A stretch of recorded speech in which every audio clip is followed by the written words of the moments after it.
బట్టతలతో బాధపడుతున్నారా? ఆధునితనమైన పద్ధతిలో hair transplantation చేయబడును. Face clinic, Hyderabad. ఇప్పుడు టైల్స్ లే చేసాం అనుకోనన్నా, ఒక ప్యాటర్న్లో ఇలా స్ట్రైట్ ఉంటాయన్నా లేకపోతే ఇలా ఉయ్యాల జంపాల్లో ఉంటాయన్నా మీరు చెప్పండి. ఫ్లాట్ స్ట్రైట్ ఉంటాయి. నడండి ఇలా రండి. చేయి పట్టుకొని మరి అంటే మళ్ళీ ఏం జరిగితే నాది బాధ్యత నా ఊర్లో. ఇదేంటన్నా అన్న వెళ్ళండి. టైల్స్ ఎంత గొప్పగా ఉన్నాయో చూపిస్తున్నాను. టైల్స్ ఎంత గొప్పగా ఉన్నాయి, పనికిమాలిన పనులు చూపిస్తున్నాను. అదే చెప్తున్నా. ఇదన్నా, ఇది ఒక గొయ్య. అంటే ఇలా గొయ్యిలోంచి మళ్ళీ పైకి లేసి వచ్చాం, మరలా గొయ్యిలో పడతాం. మళ్ళీ ఇదొక గొయ్య. ఇదైతే ఎగిరిపోయింది అనుకోండి, ఇదొక గొయ్య.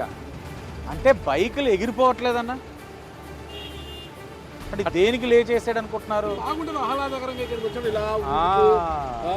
పాయింట్కి వచ్చారు.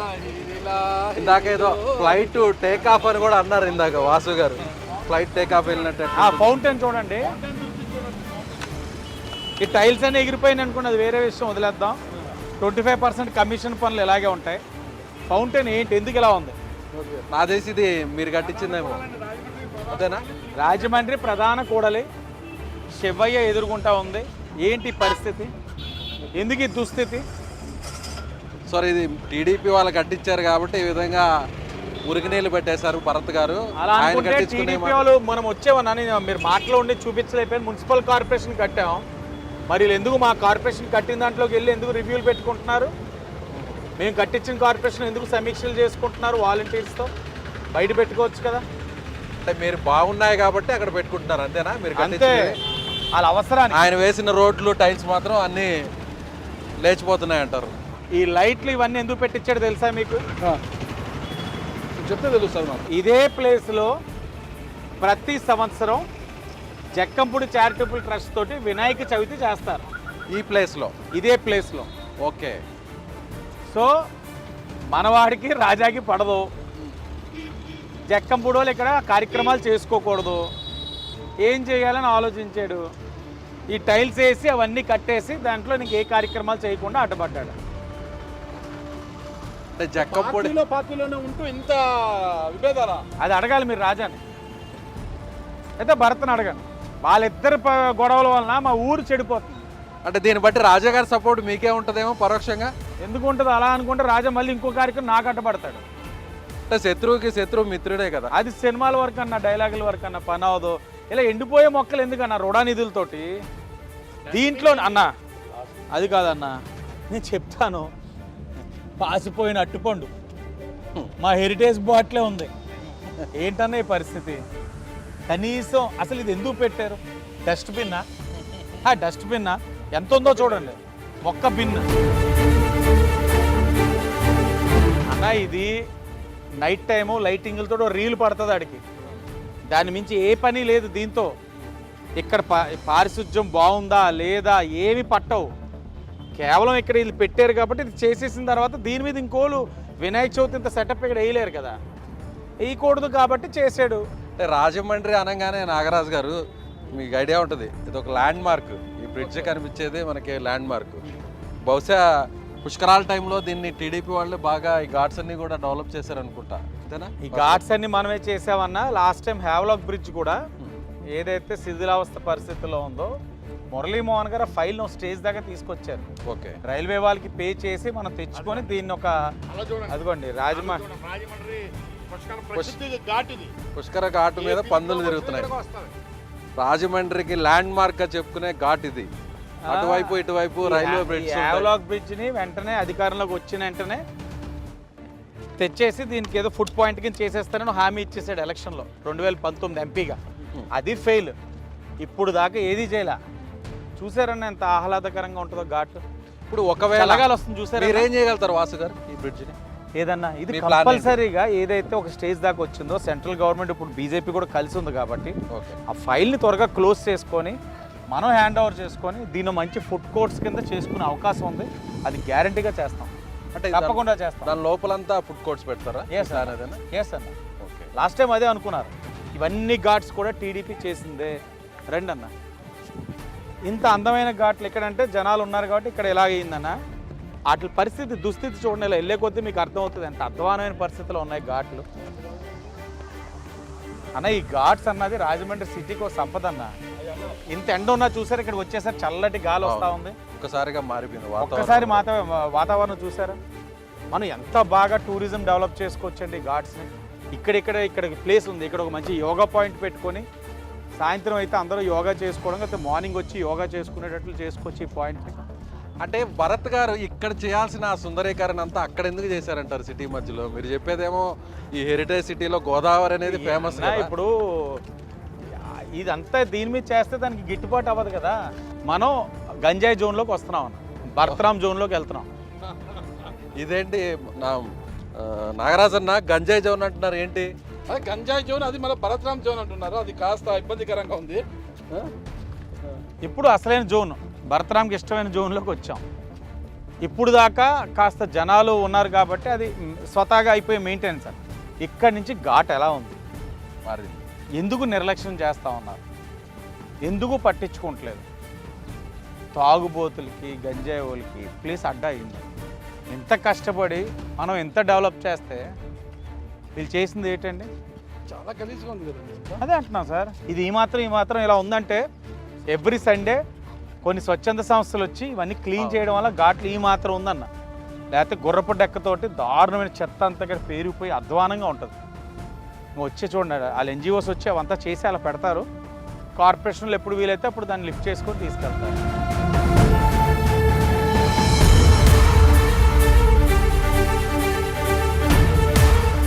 ఇక్కడికి వచ్చి దమ్మారే దమ్ అంటూ కొడుతూ ఉంటారా? అంతేనండి. ఇంకా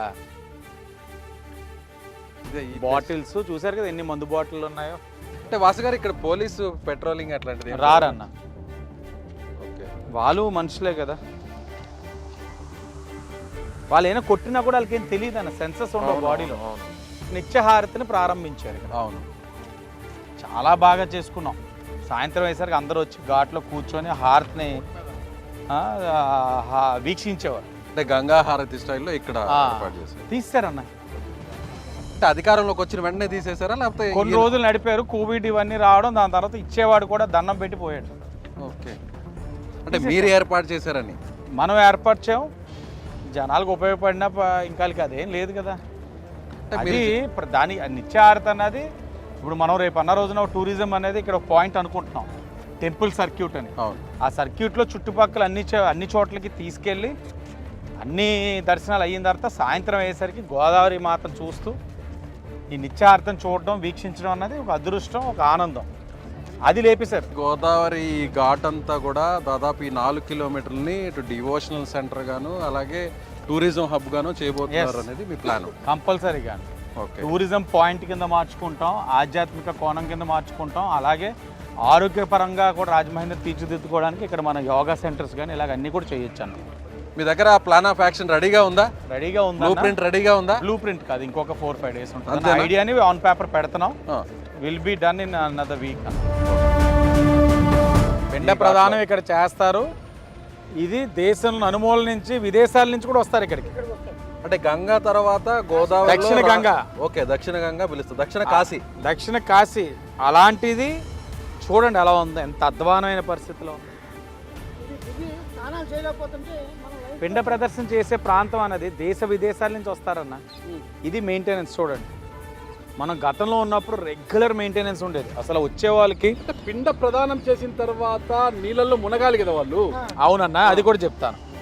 నీళ్ళలో మునగడానికి ఇబ్బంది ఉందని చెప్పి మనం ఒక రివర్ ఫ్రంట్ కింద ముందుకు తీసుకెళ్ళి 12 అడుగులు లోపలికి వెళ్ళి అక్కడ ఒక షవర్ కింద పెట్టి స్నానం చేయాలని ఒకటి పెట్టాం.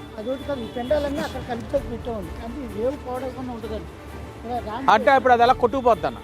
అలా చేస్తే వైసీపీ వాళ్ళు అక్కడ వైజాగ్ లో బ్రిడ్జ్ అది ఇరిగిపోద్దని, ఇది ఎరగదు, ఇది కాంక్రీట్. అంతేనా?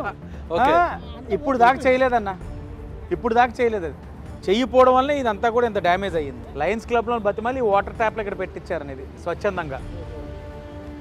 అయితే ఈ మాత్రం కూడా లేదు పరిస్థితి. అన్నీ కూడా ఎన్జిఓస్తో మేము చేయిస్తున్నాం అన్న. ప్రభుత్వం ఏది చేయట్లేదు, వాళ్ళకి ఇక్కడ ప్రాధాన్యత లేదు, శ్రద్ధ లేదు. ఇది ఏపీ టూరిజం అన్న. ఇంతకుముందు టూరిజంని మనం అన్ని విధాలుగా డెవలప్ చేసాం. అది ఒక టూరిజం పాయింట్, అందరూ వచ్చి అక్కడి నుంచి సరదాగా వేస్తారు. బోట్లని పాడైపోయినాయి, మొత్తం టూరిజంని తొంగబెట్టేశారు. పొడుకోబెట్టేశారు ఫుల్గా. ఆర్కే రోజా గారు ఇక్కడికి వచ్చిన అదంతా చూడలేదంటారా? ఆవిడ ఇక్కడ వరకు రారు కదా. ఆవిడ కూడా ఆ మేకప్లు కంబాల్చర్లోకి వెళ్ళి ఏదో ఎక్కింది ఆవిడ. ఏదో తిరిగి ఎలాగో 2 సెల్ఫీలు దిగేసి అక్కడ శిలాపథకం వేసి వెళ్ళిపోయింది ఆవిడ అంతే. టూరిజం మంత్రి కదా, అవన్నీ చూడరా ఆమె? శ్రద్ధ ఎక్కడ ఉందన్న ఆవిడకి? ఇప్పుడు బోటింగ్ లేదన్న. టూరిజం డిపార్ట్మెంట్ అసలు జీరో చేశారు. ఆపేశారా ఇప్పుడు ఆ బోట్లన్నీ ఏమీ లేదు, అలా ఉన్నాయి అంతే, ఇన్యాక్టివ్.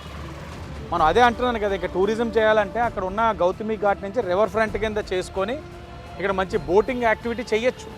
ఓకే, బోటింగ్ యాక్టివిటీ చేసుకోవచ్చు. ఇది అసలైన రాజమహేంద్రవరం అంటే తెలియదా అంటే ఇక్కడ ఉన్న ప్రజలందరికీ తెలుసు. ప్రజల్లో చాలా ఆవేదన ఉంది. గతంలో టీడీపీ చేసింది, వీళ్ళేంటి ఇలా వదిలేశారన్నది ఉంది. ఇవన్నీ ఇన్ని కోట్ల రూపాయలంతా వేస్టే కదా వాసు గారు? వేస్ట్ అండి, ప్రజాధనం దుర్వినియోగం. అంతకుముందు ఎవరైనా వచ్చి ఇట్లా విజిటర్స్ టూరిస్టులు వీళ్ళందరూ వచ్చి ఆ బోట్లో అలా తిరిగేవాళ్ళు తిరిగేవాళ్ళు కదన్న. వచ్చి అలా రౌండ్స్ వేసేవారు, నైట్ డిన్నర్ ఉండేది. ఎందుకు ఆపేశారంటారు? నిర్లక్ష్యం. వాళ్ళకి ఇది అనవసరం. ఉన్న 4 రూపాయలు మనం 4 చోట్ల పెడదాం.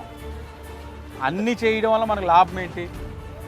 ఇప్పుడు టీడీపీ ఏంటి, మీరు ఏం చేశారంటే గుర్తు చేసుకుంటున్నాం. ఇన్ని చేసాం కదా, ఒక్కొక్కటి ఆలోచించుకోవాల్సి వస్తుంది. 1, 2 అంటే టక్క కంపల్సరీ 4 డివైడర్లు అని చెప్తున్నాం. ఇన్ని చేసాం, ఆలోచించుకోవాల్సి వస్తుంది. ఏంటి ఒక్కొక్కటి ఏంటి ఇన్ని చేసామని. తెలుగుదేశం పార్టీ రాజమండ్రి సిటీ అభ్యర్థి ఆదిరెడ్డి శ్రీనివాసులు వాసు గారు చాలా సింపుల్గా నాయకులు కార్యకర్తలతో కలిసి కింద కూర్చొని రాజమండ్రి సెంటర్లో ఛాయ్ తాగుతున్నారు. అంటే ఆయన ఎప్పుడూ సింపుల్గా ఇలాగే ఉంటారండి? ఎప్పుడు ఇలాగే ఉంటారు. అంతేనా?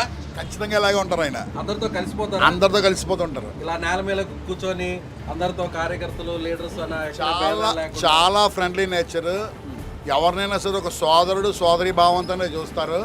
అసలు గర్వం కానీ ఏమీ కానీ ఉండదు. చాలా సింపుల్గా మనతో కలిసి ప్రయాణం చేస్తుంటాం. ఇక్కడేమో కొంతమంది సీనియర్లు ఏమో పెద్దవాళ్ళ వయసులో పెద్దవాళ్ళేమో కుర్చీలో స్టూల్స్ మీద కూర్చోన్నారు. వాసు గారేమో ఇక్కడ నేల మీద కూర్చోన్నారు. అంటే మేము వచ్చామని అలా కూర్చున్నారా, లేదంటే జనరల్గానే అలాగే ఉంటారా? మీరు చెప్పండి. నేను కూడా కిందే కూర్చోగలను. ఈ మధ్య మోకాలు నొప్పిమాలను, కానీ మేమంతా అదే పద్ధతి. అలా కాదండి, వాసు గారు చాలా న్యాచురల్గా క్యాజువల్గా అందరితో ఫ్రీగా వాసే కాదు, ఇందులో ఉన్న వాళ్ళు అందరూ కూడా అదే పద్ధతి. అంతేనా? ఇప్పుడు పెద్దలకి సీనియర్లకి ఆయన కన్నా ముందు వాళ్ళ నాన్నగారితో ప్రయాణం చేసిన వాళ్ళందరికీ కూడా ఈ గౌరవం ఎప్పుడు ఇస్తారు. ఎమ్మెల్యేగా గెలిచినా కూడా లీడర్స్తో కార్యకర్తలతో ఇలాగే ఉంటారా? పబ్లిక్తో కూడా? 3 అక్షరాలు కొత్త ఏం కాదన్నా. మీరు గెలిచిన తర్వాత కొత్త ఏం కాదన్నా. ఒక్కటి చెయ్యాల్సింది ఊరికి ఏం చేయాలన్న దాని మీద అందరు కలిసి చేసుకుంటాం. కానీ అవి రావడం వల్ల ఒకలాగా అయిపోవడం, పోవడం వల్ల ఒకలాగా అయిపోవడం అనేది ఉండదు. అలాగే ఉంటాం. మరి చూద్దాం, వాసు గారు ఎమ్మెల్యేగా గెలిచాక వాళ్ళ పార్టీ అధికారంలోకి వచ్చాక ఇలాగే ఉంటారో లేదో కూడా భవిష్యత్తులో చూసుకుందాం. డేట్ నోట్ చేసుకోమన్నారు మా పెద్ద ఆయన. ఆయనది 1000 గజాల సైట్ లయన్స్ క్లబ్కి డొనేట్ చేస్తారు. ఎంత ఉంటుంది అంకుల్? 5 కోట్ల 2 కోట్లు ఫ్రీ ఆఫ్ కాస్ట్ లయన్స్ క్లబ్కి ఇచ్చేసారు. వాళ్ళ పిల్లలు ఒప్పుకున్నారు. అంకుల్ ఎక్స్ కార్పొరేటర్, వైశ్యాస్ కమ్యూనిటీలో very senior most leader. Suman టీవీలో మీ పర్సనల్ అండ్ బిజినెస్ ప్రమోషన్స్ కోసం కింది నెంబర్కి కాంటాక్ట్ చేయండి.